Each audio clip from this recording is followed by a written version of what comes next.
បាទជំរាបសួរលោកស្រីនាងកញ្ញាទូរទស្សនិកជនជាទីមេត្រីវិលមកជួបគ្នាបន្តជាមួយកម្មវិធីនីតិកសិកម្មរបស់ស្ថានីយ៍ទូរទស្សន៍ Town Full HD TV ព្រឹកនេះកម្មវិធីយើងខ្ញុំបានវិលមកជួបទូរទស្សនិកជនបន្ត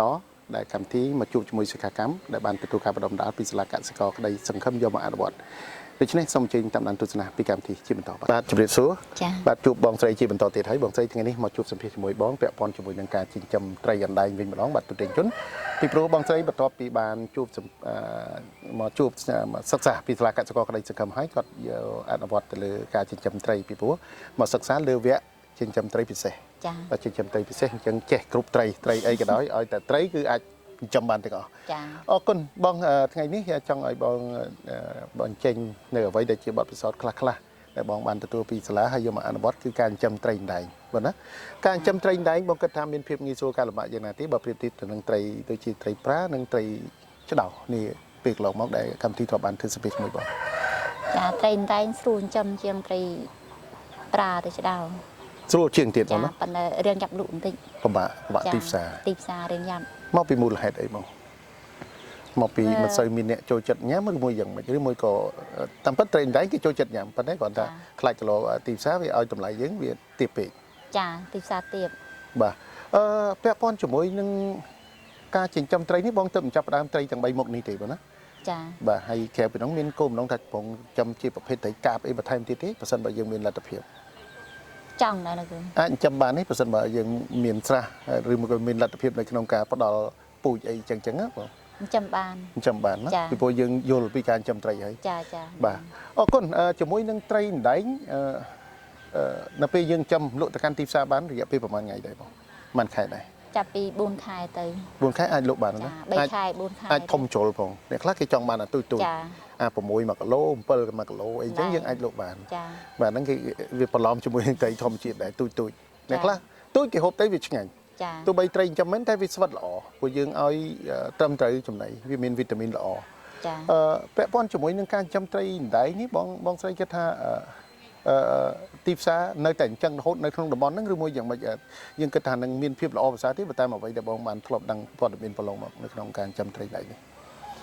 ពីមុនមកវាហាងឆេងរៀងទៀបជានេះតែឥឡូវរៀងឡើងវិញបន្តិចគាត់បើផងណាគាត់បើជាមុនបន្តិចគាត់បើចាឆ្នាំទៅលក់អត់ចេញបាទអ្នកខ្លះបើឥឡូវនេះលក់បានច្រើនលក់បានចាប៉ុន្តែចំណេញវាអត់ដូចត្រីប្រានិងត្រីឆ្ដោទេតែយើងចាំពេលវេលាខ្លីដែរបាទខ្លីចាតែ3ខែខ្លះតែ2ខែជាងបើតែត្រូវការត្រីរឿងទូច2ខែជាងក៏លក់បានបាទអាស្រ័យលើជាមួយគាត់ចង់បានចាចង់បានធំចង់បានតូចហ្នឹងបាទជាការពិតបាត់ទុនទាំងជនពីព្រោះការចិញ្ចឹមត្រីអណ្ដែងទីពិសេសគឺតំបន់បងរស់នៅនេះគឺជាតំបន់ជាប់នឹងបឹងទន្លេសាបសម្បូរទឹកណាស់បាទបងប្អូនទូរទស្សនិកជនសម្បូរទឹកហើយធ្វើដំណើរមកវិញគឺទឹកសងខាងផ្លូវតែម្ដងព្រោះថារដូវនេះវានៅមិនទាន់ទឹកស្រកអស់នៅឡើយទេយ៉ាងណាក៏ដោយបងប្អូនប្រជាពលរដ្ឋនៅតំបន់នេះគេចូលចិត្តចិញ្ចឹមត្រីរបរគេគឺភាគច្រើនចិញ្ចឹមត្រីបន្ទាប់ពីអ្នកមន្ត្រីរាជការគេធ្វើការងាររាជការទៅប៉ុន្តែពេលខ្លះក៏អាចចិញ្ចឹមត្រីមួយស្រះអីចោលយ៉ាងដែរបាទជាមួយនឹងការចិញ្ចឹមផ្សេងជាច្រើនទៀតបាទទូរទស្សនិកជនបងស្រីជាមួយនឹងការចិញ្ចឹមត្រីអណ្ដែងនៅតំបន់នេះគេចិញ្ចឹមច្រើនដូចបងដែរឬមួយក៏យ៉ាងម៉េចមានអ្នកមិនសូវមានអ្នកចិញ្ចឹមឬមួយក៏អត់មានបងតែបងចាប់ផ្ដើមសាក់លបងចិញ្ចឹមហ្នឹងប្រហែលខែប្រហែលឆ្នាំមកហើយទឹកសាក់ឆ្នាំនេះដែរត្រីដែរអូទឹកលើកទី1ដែរបងណាលើកថាទីផ្សារយើងគ្រាន់បើយើងចាប់ផ្ដើមចិញ្ចឹមបាទអរគុណបងស្រីត្រីអណ្ដែងភាគច្រើនពីព្រោះអីបងប្អូនប្រជាពលរដ្ឋរបស់យើងបើសិនជាអ្នកនៅភ្នំពេញគេចូលចិត្តហូបមិនធំទេ1គីឡូ7 8 6អីចឹងទៅបាទហើយតំបន់នេះភាគច្រើនគេទិញនៅក្នុងទំហំប៉ុណ្ណាឡើងទៅទិញប៉ុណ្ណោះដែរហើយ6ក្បាលអី1គីឡូបាទ6គីឡូបាទចាពីព្រោះនៅតំបន់បឹងនេះទោះបីជាយើងចិញ្ចឹមបានល្អក៏គេសម្បូរត្រីបឹងដែរចាខែនេះសម្បូរបាទគេសម្បូរត្រីបឹងអញ្ចឹងសម្រាប់ត្រីចិញ្ចឹមវិញគេមានការរើសអើងថាគេអត់ចង់ហូបឬមួយយ៉ាងម៉េចដែរបើសិនបើយើងអាចលក់ទៅកាន់ទីផ្សារបានហើយបើត្រីអណ្ដែងខ្ញុំអត់ទាន់ដឹងបើត្រីប្រាអត់អីទេអត់អីទេណាចាគេអត់រើសទេត្រីប្រាគេយកទៅធ្វើផ្អកធ្វើអីចឹងទៅប្រឡាក់អីចឹងទៅត្រីប្រាមយ៉ងអីចឹងទៅបាទពីព្រោះអីវាទៅត្រីធម្មជាតិណាបានបាទអត់បានទេព្រោះត្រីប្រានេះយើងចំចង់20 30 40ឆ្នាំមកហើយបាទមិនមែនទៅចំឥឡូវទេប៉ុន្តែកន្លែងចំថាស្អាតអត់បងប្អូនខ្លះតំបន់ខ្លះចំគឺអត់ស្អាតយើងអត់ចង់និយាយអ្វីដែលពិបាកស្ដាប់ទេប៉ុន្តែកន្លែងខ្លះចំអត់ស្អាត កន្លែងខ្លះយើងចំស្អាតបើកន្លែងបងគឺឃើញថាស្អាត ចា យើងទឹកធម្មជាតិដូរចេញដូរចូលហើយត្រីគឺរីកធំធាត់បានល្អបាទអរគុណណាស់បាទទូតរៀងជនពាក់ព័ន្ធជាមួយនឹងការចិញ្ចឹមត្រីដណ្ដែងហើយសូមតសើបងឲ្យមានដីការចិញ្ចឹមត្រីគ្រប់មុខអញ្ចឹងគឺថាការបែងចែកពេលវេលានៅក្នុងការថែទាំសត្វចិញ្ចឹមរបស់បងនេះក៏ត្រូវតែមានការបែងចែកច្បាស់លាស់ដែរទើបយើងអាចចិញ្ចឹមទៅបានល្អប្រសើរនៅវគ្គក្រោយៗទៀតកម្មវិធីនឹងបទសម្ភាសជាមួយនឹងបងស្រីធ្វើបទសម្ភាសមួយបងស្រីពាក់ព័ន្ធទៅនឹ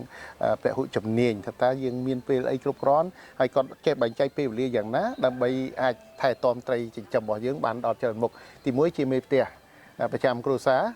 បាទជាម្ដាយហើយជាមេផ្ទះផងហើយជាអ្នកចិញ្ចឹមត្រីផងថាតើគាត់គួរតែបែងចែកពេលវេលាបែបណាពិបាកដែរបាទទូទាំងជនបងប្អូនខ្លះគាត់តែមើលកូនបាទដាំបាយបោកខោអាវហ្នឹងក៏រហូតដល់ពេលដកដង្ហើមសឹងបានផងហើយតម្រុំដល់បងស្រីអាចចិញ្ចឹមដល់3 4មុខទៅទៀតបាទទូទាំងជនអរគុណបងស្រីដែលបានផ្ដល់បទសម្ភាសន៍ហើយ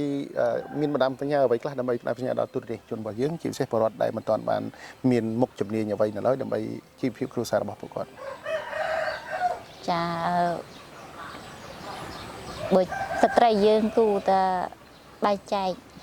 កពេលចាំឲ្យយើងអាចជួយដោះស្រាយក្នុងផ្ទះបានខ្លះ បាទ ចាហើយក៏អរគុណលោកគ្រូដែលបានបង្ហាត់បង្រៀនខ្ញុំឲ្យបានចេះ បាទ ក៏លោកគ្រូកសិករដីសង្ឃឹម បាទ ចាបើយើងចង់ចាំយើងគួរទៅរៀនសូត្រសិនឲ្យចេះ បាទ ចាឲ្យចេះសិនសុំយើងមកអនុវត្តទៅវាអត់ខាត់បងច្រើន បាទ បើយើងអត់ចេះសាក់ខ្លះយើងដាក់ទៅវាជួបបញ្ហាវាបាត់បង់ច្រើនចា អរគុណបងស្រីដែលបានផ្ដល់បទសម្ភាសន៍យើងបន្តជួបជាមួយគ្រូសាលាកសិករក្តីសង្ឃឹមបន្តទៀតបាទសូមជឿបាទទូទាំងជនជាទីមេត្រីវិលមកជួបគ្នាបន្តជាមួយនឹងលោកគ្រូសាលាកសិករក្តីសង្ឃឹមបន្តពីបានជួបសភាជាមួយសិក្ខាកាមរួចមកពាក់ព័ន្ធជាមួយនឹងការចិញ្ចឹមត្រីអណ្ដែងហើយការចិញ្ចឹមត្រីដៃនេះបច្ចុប្បន្នក៏កំពុងតែពេញនិយមសម្រាប់បងប្អូនប្រជាពលរដ្ឋរបស់យើងជាពិសេសជាសិក្ខាកម្មដែលបានមកទទួលនៅការបណ្ដុះបណ្ដាលពីសាលាកសិករក្តីសង្ឃឹមយកទៅអនុវត្តផងដែរនោះហើយខ្ញុំក៏សូមអនុញ្ញាតជម្រាបសួរជាថ្មីសម្រាប់លោកគ្រូបាទសុខសប្បាយជាទីលោកគ្រូបាទអរគុណបាទធម្មតាអរគុណលោកគ្រូថ្ងៃនេះវិលមកជួបលោកគ្រូជាបន្តជាមួយនឹងការចិញ្ចឹមត្រីអណ្ដែងបាទបច្ចុប្បន្ននេះឃើញថាសិស្សមានការចូលរួមក្នុងការចិញ្ចឹមច្រើនក៏ដូចជានៅក្នុងរយៈកាលកន្លងមកតាំងពីការដែលសាលាបានបើកនៅការបណ្ដុះបណ្ដា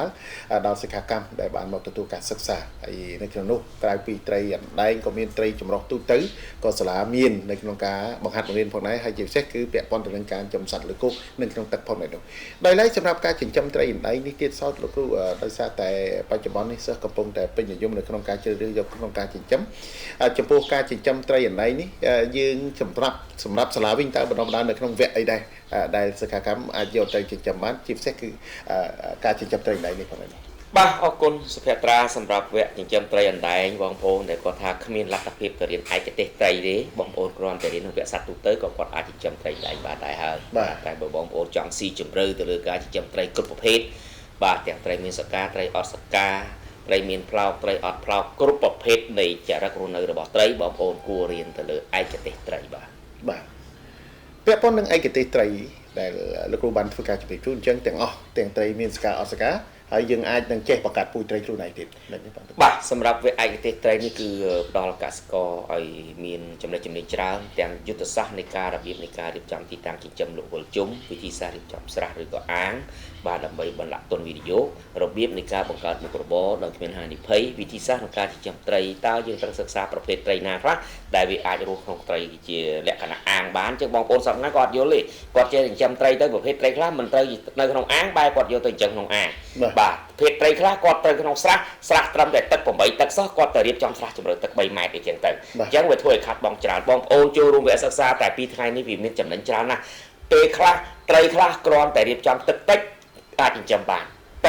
ែត្រីខ្លះវាត្រូវការទឹកកម្រិតនេះតែបងប្អូនយើងប្រើទឹកកម្រិតនេះវាមានការធំធាត់ធ្វើអត្រាបាត់បង់ច្រើនអញ្ចឹងហើយបងប្អូនយើងជួបបញ្ហាច្រើនមែនទែនអញ្ចឹងការចិញ្ចឹមវាឯកទេសត្រីនេះទីមួយការចិញ្ចឹមឲ្យគាត់យល់ពីការចិញ្ចឹមត្រីនៅក្នុង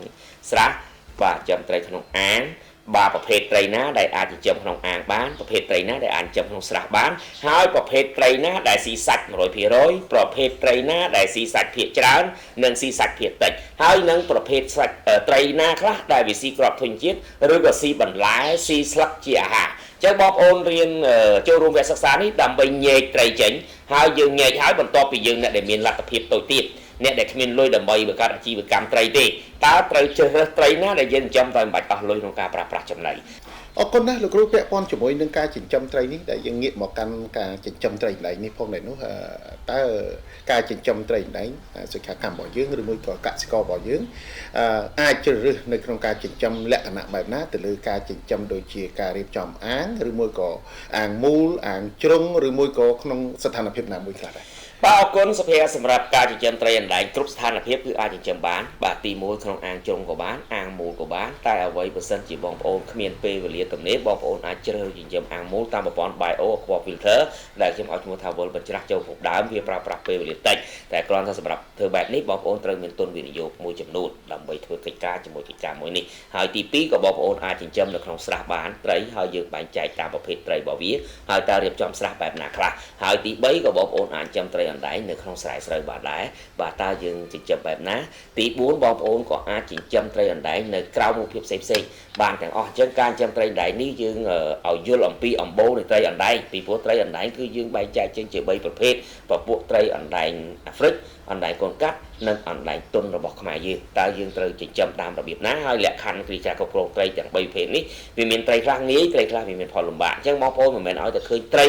អណ្ដែងនាំគ្នាចិញ្ចឹមទេសិក្សាឲ្យបានច្បាស់លាស់ថាតើតម្រូវការទីផ្សារយ៉ាងម៉េចតម្រូវការរស់យ៉ាងម៉េចយ៉ាងណាខ្លះដើម្បីឲ្យតម្រូវការរបស់សត្វយើងវាទៅដោយរលូនបាននិងបញ្ជៀសការបាត់បង់បាទជាការពិតណាស់បច្ចុប្បន្ននេះដោយសារតែប្រជាពលរដ្ឋគិតថាការចិញ្ចឹមត្រីដែងគឺមានភាពងាយស្រួលជាពិសេសអ្នកដែលមានចំណេះដឹងកាន់តែមិនពិបាកទៅទៀតបាទទស្សនិកជនដែលបានមកទទួលការសិក្សាពីសាលាកសិករក្តីសង្ឃឹមបាទឃើញថាទាំងការរស់នៅទាំងការផ្ដល់ចំណីគឺថាវាមិនជួបនៅហានិភ័យខ្ពស់ដោយបណ្ដាត្រីផ្សេងៗនៅក្នុងនោះបាទពាក់ព័ន្ធជាមួយនឹងការចិញ្ចឹមត្រីអណ្ដែងនេះទៀតសោតលោកគ្រូដើម្បីឲ្យកសិកររបស់យើងកាន់តែមានភាពចំណេញទៅលើការចិញ្ចឹមពីព្រោះឥឡូវនេះពេលខ្លះបងប្អូនខ្លះចិញ្ចឹមបានហើយវាអត់ទីផ្សារដោយសារតែទីផ្សារហ្នឹងបាទតម្លៃឲ្យទាបពេកថាតើយើងគួរតែ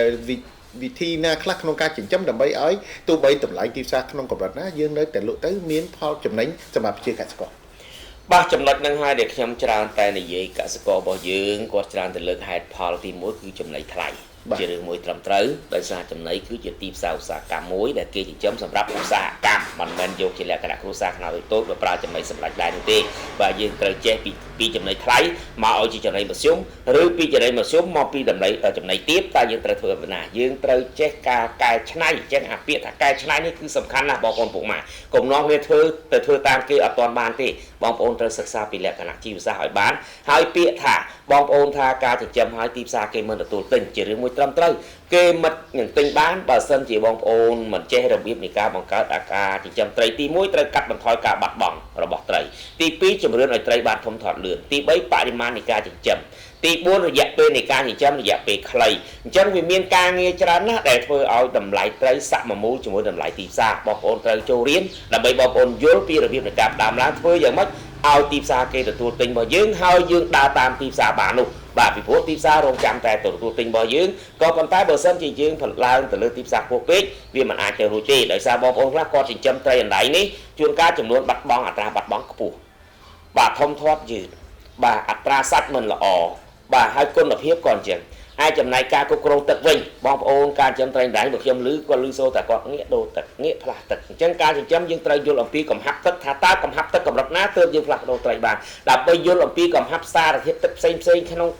ទឹកដែលចិញ្ចឹមត្រីអណ្ដែងបានបងប្អូនត្រូវគោរពគោលការណ៍បច្ចេកទេសណាខ្លះដើម្បីកាត់បន្ថយការផ្លាស់ប្ដូរទឹកញឹកញាប់បាទអញ្ចឹងអាចចំណុចការផ្លាស់ប្ដូរទឹកគឺជាមូលដ្ឋានគ្រឹះមួយសម្រាប់ធ្វើឲ្យត្រីមិនមានបញ្ហាហើយក៏ធ្វើឲ្យយើងកាត់បន្ថយថ្លៃដើមផលិតនៃការចិញ្ចឹមត្រីផងដែរបាទអញ្ចឹងចំណុចទាំងអស់នេះខ្ញុំសូមលើកទឹកចិត្តឲ្យបងប្អូនពុកម៉ែទាំងអស់គ្នាកុំឃើញវីដេអូណាដែលគេធ្វើបានបងប្អូនចាប់ដើមនាំគ្នាទម្លាក់ទុនវិនិយោគទៅរៀបចំទិញអាង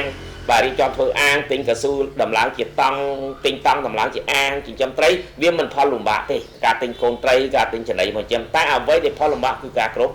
គ្រងវិធានការនៃប្រើប្រាស់កុំឲ្យហានិភ័យកើតឡើងហើយយើងធ្វើយ៉ាងណាដើម្បីឲ្យតម្លៃដើមផលិតត្រីនេះមានតម្លៃទាបយុទ្ធសាស្ត្ររបស់សាលាមានកម្មវិធីជាច្រើនដើម្បីជួយដល់កសិករខ្មែរយើងឲ្យបោះជំហានទៅមុខមិនថយក្រោយបាទសូមអរគុណ អរគុណណាស់បាទលោកគ្រូបាទពាក់ព័ន្ធជាមួយយើងការចិញ្ចឹមត្រីណៃនេះជាការពិតដោយសារតែបច្ចុប្បន្នប្រជាពលរដ្ឋរបស់យើងក៏ចូលរួមនៅក្នុងការចិញ្ចឹមច្រើនមកសិក្សាលើការចិញ្ចឹមត្រីនេះក៏ច្រើនពីសាលាយកទៅអនុវត្តក៏ប៉ុន្តែយ៉ាងណាក៏ដោយក្នុងការចិញ្ចឹមដែលបានហើយយើងត្អូញត្អែរឿងទីផ្សារលក់មិនចំណេញគឺវាជាកត្តារួមផ្សំបាទនៃការទទួលបាននៅចំណេះដឹងបើសិនបើទូទាំងជនចិញ្ចឹមហើយជាពិសេសគឺដែលយើងអនុវត្តក្នុងការចិញ្ចឹមដោយមិនមានគោលការណ៍ត្រឹមត្រូវនៅក្នុងកា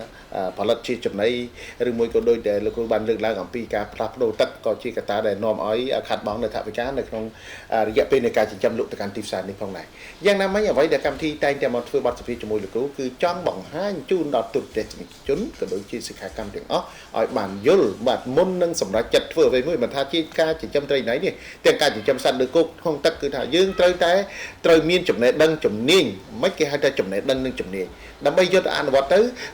យើងមិនប្រឈមមុខទី1ទាំងការខាត់បងពូជទី2ការខាត់បងថវិកាក្នុងការចំណាយលើការចិញ្ចឹមសត្វរបស់យើងអរគុណណាស់លោកគ្រូដែលបានផ្ដល់បទសម្ភាសន៍សម្រាប់ការចិញ្ចឹមត្រីណៃនេះអញ្ចឹងឃើញថាសង្ឃឹមថាទូរទស្សនិកជនបន្តពីតាមដានទស្សនាជាមួយកម្មវិធីត្រូវធ្វើការពិចារណាអ្នកដែលមិនទាន់បានសិក្សាត្រូវតែរស់រានមកចុះឈ្មោះសិក្សាហើយកុំមើលតាមការមើលឃើញកុំធ្វើតាមការមើលឃើញដែលជាប្រការមួយដែលប្រឈមទៅនឹងការខាត់បងច្រើនឬមួយក៏ខាត់បងខ្ពស់មែនទែនសម្រាប់បងប្អូនប្រជាពលរដ្ឋរបស់យើងអរគុណលោកគ្រូដែលបានផ្ដល់បទសម្ភាសន៍សម្រាប់សាលាវិញបន្ទាប់ពីការផ្ដល់នៅចំណេះដឹងពីសាលាហើយសាលាមានការផ្ដល់នៅការរួមចំណែកអ្វីខ្លះដល់សិក្ខាកាមបន្ទាប់ពីគាត់ចេញទៅគឺដើម្បីឲ្យទទួលបាននៅលទ្ធផលកាន់តែល្អប្រសើរផងមែនទេគុណលោកសុភ័ក្រសម្រាប់កម្មវិធីយើងតែទៅយកចិត្តទុកដាក់ក្រៅពីកសិកររបស់យើងប្រឹងប្រែងលោកមកជួបខ្ញុំដើម្បីផ្ទេរចំណេះដឹងខ្ញុំហើយនោះពេលត្រឡប់ទៅវិញយើងក៏មា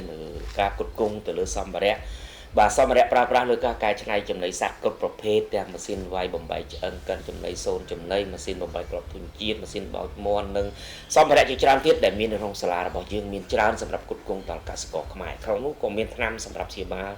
ជំងឺពពួកមាន់ទាហើយចំណែកសត្វក្នុងទឹកក៏ដូចគ្នាពពួកត្រីកន្ធាយអីនេះអញ្ចឹងនៅក្នុងសាលារបស់យើងមានទាំងថ្នាំកែទឹកថ្នាំព្យាបាលជំងឺសត្វក្នុងទឹកសត្វលើគោកសម្ភារៈប្រើប្រាស់បាទផ្សេងជាច្រើនទៀតដែលឧបករណ៍វាស់ទឹកឧបករណ៍គ្រប់គ្រងកម្ដៅសីតុណ្ហភាពក្នុងទ្រុងមាន់ទ្រុងសត្វផ្សេងទាំងអស់នេះគឺសាលាយើងមានក្នុងនោះក៏យើងត្រូវមានទៅលើថ្នាំបំបត្តិក្លិនស្អុយក្នុងទ្រុងសត្វបាទនិងវ៉ាក់សាំងធម្មជាតិដែលការបំពន់កូនសត្វរបស់យើងពីតូចដល់ធំគឺគ្មានអត្រាបាត់បង់ខ្ពស់ទេបាទបាត់បង់ទាបមែនទែនហើយក៏មានអាហារបំពន់ជាច្រើនទៀតដែលពាក់ព័ន្ធការចិញ្ចឹមសត្វក៏ដូចជាការដាំដំណាំហើយនឹងមានសម្ភារៈដូចជាផលិតទូភ្ញាស់បាទនិងទូភ្ញាស់សម្រាប់គ្រប់គ្រងដល់បងប្អូនទាំងអស់គ្នានិយាយរួមទៅពាក់ព័ន្ធទៅលើសម្ភារៈលើវិស័យកសិកម្មបងប្អូនដែលមានចម្ងល់អីអាចតាក់ទងមកហើយសូមលើកទឹកចិត្តមួយថានៅពេលដែលបងប្អូនចង់តាក់ទងមកសូមមេត្តាទំនាក់ទំនងតាមទូរស័ព្ទរបស់ខ្ញុំផ្ទាល់មកដោយសារការផ្ញើសារនេះពុំសូវជាចូលបកស្រាយប្រហែលទេបាទអរគុណសម្រាប់ផលិតផលរបស់យើងគឺយើងនៅគ្រប់គ្រងដែរប៉ុន្តែសម្រាប់នេះយើងមានបញ្ចូលទៅកម្មវិធីសមិទ្ធផលតែកសិកររបស់យើងដែលយើងទៅតែការបង្កើតឡើងលើសិប្បកម្មជាវិជ្ជាក្នុងស្រុករបស់យើងគឺវិជ័យបាទហើយវិជ័យនេះគឺវិជ័យសញ្ញាស្លាបព្រាក្រហមបាទហើយជាការផលិតផលដែលយើងនាំចូលពីបរទេសក៏ប៉ុន្តែយកមកវិជ្ជាក្នុងស្រុករបស់យើងដែលបានចុះបញ្ជីការត្រឹមត្រូវធានានូវគុណភាពហើយមានគ្រប់ទំហំគ្រប់ខ្នាតបងប្អូនដែលអាចមានត្រូវការតំណែងក្នុងការចែកចាយបន្តអាចតាក់ទងមកខ្ញុំបាទតាមរយៈលេខខាងលើនេះបាទណាត្រូវការគ្រប់គ្រងនិងការដំណើរចែកចាយប្រជាពលរដ្ឋរបស់យើងទូទាំង24ក្រុងហើយសូមបញ្ជាក់ថាផលិតផលនេះគឺជាផលិតផលដែលមានស្តង់ដារត្រឹមត្រូវការពិនិត្យរបស់ក្រសួងមានគុណភាពទាំងរសជាតិបាទទាំងការវេចខ្ចប់មានកត្តាអនាម័យត្រឹមត្រូវដែលយើងចុះបញ្ជីការលើចំណីអាហារពុំមានការកេងបន្លំទៅលើគុណភាពក៏ដូចជាសារធាតុផ្សេងទេបាទទីនេះថាដោយសារមានរដ្ឋាភិបាលរបស់យើងចូលរួមចំណែកក្នុងសិប្បកម្មមួយនេះដើម្បីជំរុញផលិតផលក្នុងស្រុករបស់យើងហើយប្រើប្រាស់កម្លាំងពលករខ្មែរយើងទាំងអស់តែម្ដងអត់មានជនបរទេសទេបាទសូមអរគុណអរគុណលោកគ្រូបាទចំណែកកម្មវិធីសិក្សាវិញសាលាបានផ្ដល់ជូននៅកម្មវិធីសិក្សាអ្វីបន្ថែមទៀតទេសម្រាប់សិក្ខាកាមដែលមានបំណងចង់មកសិក្សារៀនសូត្រនៅសាលាកសិករក្តីសកម្ម11ឆ្នាំ2025នេះថ្ងៃទី22និង23ជាចំណេញឯកទេសត្រីពិសេសវគ្គត្រីពិសេសបណ្ដុះបណ្ដាលបងប្អូនទាំងការចិញ្ចឹមត្រីគ្រប់ប្រភេទត្រីអត់សកាត្រីមានសកាត្រីអត់ផ្លោកត្រីមានផ្លោកបាទនិងបណ្ដុះបណ្ដាលពីរបៀបនៃការភ្ញាស់ត្រីមានសកាបែបគោលការណ៍ធម្មជាតិដើម្បីប្រមូលផលត្រីវិលជុំបាទចិញ្ចឹមក្នុងស្រែស្រូវចិញ្ចឹមក្នុងបែចិញ្ចឹមក្នុងស្រះចិញ្ចឹមក្នុងអាងបាទនិងរបៀបនៃការគ្រប់គ្រងទឹកព្យាបាលជំងឺផលិតចំណីកែច្នៃចំណីគ្រប់ប្រភេទបាទការចំណាយពេលតែ2ថ្ងៃបងប្អូនចេះជំនាញចិញ្ចឹមត្រីពិតប្រាកដដោយគ្មានហានិភ័យកើតឡើងចំណែកថ្ងៃទី24 25និង26រយៈពេល3ថ្ងៃបងប្អូនសិក្សាទៅលើជំនាញគ្រប់គ្រងសត្វចម្រុះបាទគ្រប់ប្រភេទសត្វទាំងចតុបាតមច្ឆានិងបក្សី ដោយឡែក27 28និង29ជាជំនាញខ្មុំខ្មែរពិសេសចំណែកនៅថ្ងៃទី30ជាជំនាញផ្សំថ្នាំវិទ្យាសាស្ត្រថ្នាំវិទ្យាសាស្ត្រនេះសម្រាប់ពង្រឹងសមត្ថភាពបងប្អូនពុកម៉ែកសិករដែលរៀនកញ្ចប់មាន់បូនិងកញ្ចប់ត្រីហើយយើងអាចបន្ថែមការផ្សំថ្នាំវិទ្យាសាស្ត្រតែមួយព្រឹកទេបងប្អូននឹងយល់ដឹងពីការផ្សំថ្នាំនិងសារធាតុផ្សំផ្សេងៗដើម្បីចិញ្ចឹមសត្វក៏ដូចជាផ្គត់ផ្គង់ថ្នាំនៅតំបន់របស់បងប្អូនបានបាទអរគុណសុភ័ក្រសម្រាប់កម្មវិធីសិក្សានៅខែ12នេះបាទនៅថ្ងៃខែ12 2025នេះបាទនៅថ្ងៃទី2ជំនាញភ្ញាក់ត្រីសកាបាទឆ្ពិនក្រាញ់កថោទីលិកានិងរបៀបផ្សំកូនត្រីម្សៅអាចចំណែកនៅថ្ងៃទី3គឺជាជំនាញប្រកបសាំងធម្មជាតិ VSN VSN VSOB VSOM ហើយនឹងមេជីអតិសខុំប្រានជីវៈសេរីសុវត្ថិភាពបាទនឹងថ្នាំសម្លាប់មេរោគហើយនៅថ្ងៃទី4ជាជំនាញផ្លិតសាប៊ូលាងចានបាទបងប្អូនចូលរួមដើម្បីបង្កើតផលិតកម្មក្នុងស្រុករបស់យើងសាប៊ូលាងចានបោកខោអាវកក់សក់លោកខ្លួននិងទឹកក្រអូបនៅថ្ងៃទី7ជាជំនាញចិញ្ចឹមពស់បាទដោយសារយើងឃើញថាទីផ្សារពស់នៅពេលបច្ចុប្បន្នក៏វាមានទីផ្សារល្អហើយបងប្អូនមិនចំណាយពេលវេលាច្រើនធ្វើការចិញ្ចឹមពស់បាទគឺពស់ច័ន្ទល្មមជាមួយនឹងពស់ត្រីគឺទាំងចិញ្ចឹមទាំងរបៀបភ្ញាស់បាទដោយឡែកនៅថ្ងៃទី8ជាជំនាញផលិតមេជីពិសេសបាទមេជីនេះយើងតម្រូវកសិករចេះទាំងផលិតមេជីទឹកមេជីគោកបាទជីគ្រាប់ជីម្សៅហើយនឹងរបៀបផលិតមេអុកម៉ូនថ្នាំបរិញ្ញសត្វល្អិតនិងមេចំណីសត្វគ្រប់ប្រភេទបាទដោយឡែកនៅថ្ងៃទី9ជាជំនាញខ្យងចិញ្ចឹមខ្យងវិលបញ្ច្រាស់ចូលភពដើមការចិញ្ចឹមខ្យងវិលបញ្ច្រាស់ចូលប្រភពដើមឬក៏ការចិញ្ចឹមខ្យងក្នុងវាលស្រែជាខ្យងខ្មែររបស់យើងបងប្អូនអាចចេះទាំងពីរភាសាក្នុងការចិញ្ចឹមខ្យងបាទខ្យងបរទេសដែលខ្យងជប៉ុនជាមួយនឹងខ្យងខ្មែរហើយនឹងការចិញ្ចឹមខ្ចៅបាទដោយឡែកនៅថ្ងៃទី10បាទគឺជាជំនាញចិញ្ចឹមឃ្មុំអាពីសម៉ាឡេហ្វូរ៉ាសម្រាប់ការគ្រប់គ្រងចិញ្ចឹមឃ្មុំសេវាជំងឺរៀបចំទីតាំងប្រមូលផលនិងប្រមូលលំអងឃ្មុំបាទដោយឡែកនៅថ្ងៃទី11និងទី12ជាជំនាញដាំដំណាំបង្កាត់ពូជដំណាំបាទទាំងដាំដំណាំហូបផ្លែដាំបន្លែបាទរបៀបនៃការប្រើប្រាស់ជីផលិតជីដោយខ្លួនឯងបែបជីកូកាសរីរាង្គបាទហើយនឹងជីទឹកជីគោករបៀបបង្កាត់ពូជថ្នល់ទាបដាំតំបន់ទឹកលិចអ្វីដែលសំខាន់នោះគឺបងប្អូនចេះផលិតអុកម៉ូនដើម្បីដាំដំណាំឲ្យផ្លែបានគ្រប់រដូវយើងចូលរួមទាំងអស់គ្នាបង្កើតផលិតកម្មក្នុងស្រុករបស់យើងឲ្យគ្រប់រដូវទើបយើងអាចគ្រប់គ្រងនៅទីផ្សារបានបាទដោយឡែកនៅថ្ងៃទី13ជាកម្មវិធីចិញ្ចឹមត្រីវិលបញ្ច្រាស់ចូលភពដើមបងប្អូនដែលរវល់ទៅលើការងារបាទมันមានពេលវេលាក្នុងការចិញ្ចឹមត្រីនៅក្នុងស្រះទេបងប្អូនអាចរៀនពីការចិញ្ចឹមត្រីក្នុងអាងដោយវិធីសាស្ត្រក្នុងការចិញ្ចឹមក្នុងវិធីវិលបញ្ច្រាស់ចូលភពដើមដោយបងប្អូនចំណាយពេលតែ10ទៅ15នាទីក្នុងមួយថ្ងៃក៏បងប្អូនបង្កើតប្រាក់ចំណូលបានដែរបាទហើយចំណែកនៅថ្ងៃទី14គឺជាការចិញ្ចឹមមាន់ឆ្លាតវៃប្រព័ន្ធមាន់ឆ្លាតវៃក៏ដូចគ្នាបងប្អូនដែលជាមន្ត្រីរដ្ឋាភិបាលបុគ្គលិកក្រុមហ៊ុននានាដែលចង់ឆ្លៀតពេល15ទៅ40នាទីក្នុងមួយថ្ងៃគ្រាន់តែចំណាយទៅលើរៀបចំប្រព័ន្ធមាន់ឆ្លាតវៃនេះក៏បងប្អូនអាចបង្កើនប្រាក់ចំណូលបានបន្ថែមទៅលើកិច្ចការប្រចាំថ្ងៃរបស់បងប្អូនយើងនាំគ្នាឆ្លៀតធ្វើកុំទុក15នាទីនៅទំនេរកុំទុកដីមែនត្រេឲ្យនៅសល់អញ្ចឹងហើយបានសាលាយើងរិះរោគ្រប់វិធីសាស្ត្រទាំងអស់ដើម្បីសៀតបន្ថែមទៅលើប្រាក់ចំណូលដែលបងប្អូនកំពុងតែមានបាទហើយចំណែកនៅថ្ងៃទី15ជាជំនាញបង្កាត់ពូជភ្ញាក់អន្ទង់និងចិញ្ចឹមអន្ទង់បាទបងប្អូនចូលរួមវិទ្យាសាស្ត្រដើម្បីបង្កើតផលិតផលក្នុងស្រុករបស់យើងបងប្អូនចាប់អារម្មណ៍យើងចូលរួមទាំងអស់គ្នាដើម្បីបង្កើតផលិតកម្មក្នុងស្រុកក៏ដូចជាបង្កើតការងារក្នុងស្រុករបស់យើងបញ្ជាបានទាំងស្រុងការនាំពលកម្មចេញទៅក្រៅអាចតាក់ទងបាទចុះឈ្មោះចូលរៀនបានតែអាស័យដ្ឋានរបស់សាលាស្ថិតភូមិកណ្ដាលឃុំបន្ទាយដៃស្រុកគៀនស្វាយខេត្តកណ្ដាលតាមបណ្ដោយផ្លូវជាតិលេខ1ចន្លោះបង្គោលគីឡូម៉ែត្រ31និង32បត់ចូលក្នុងប្រហែលជា60ម៉ែត្របាទឬក៏តាក់ទងតាមរយៈ085 7465បាទ085 7465 067 7465និង016 52 53 59និងប្រព័ន្ធ Telegram 012 900 755បាទសូមអរគុណចំពោះបងប្អូនពុកម៉ែដែលកំពុងតែតាមដានយកដាក់លើកម្មវិធីទូទូថោ HD TV បាទសូមអរគុណបាទលោកគ្រូដែលបានផ្ដល់នៅកម្មវិធីសិក្សាសម្រាប់សិក្ខាកាមដូច្នេះទូរទស្សនិកជនក៏ដូចជាពលរដ្ឋរបស់យើងចង់ទទួលបាននៅការបណ្ដុំដាលពីសាលាកសិករក្តីសង្ឃឹមយើងទំនាក់ទំនងមកកាន់អាស័យដ្ឋានដោយដែលលោកគ្រូបានធ្វើការជម្រាបជូនដោយសារកម្មវិធីមានពេលកំណត់ក៏បានឈានចូលដល់ទីបញ្ចប់ខ្ញុំក៏សូមលំអរកាយគោរពលាវិលវិញជួបគ្នាសប្តាហ៍ក្រោយតាមពេលវេលានៅម៉ោងដដែលសូមអរគុណ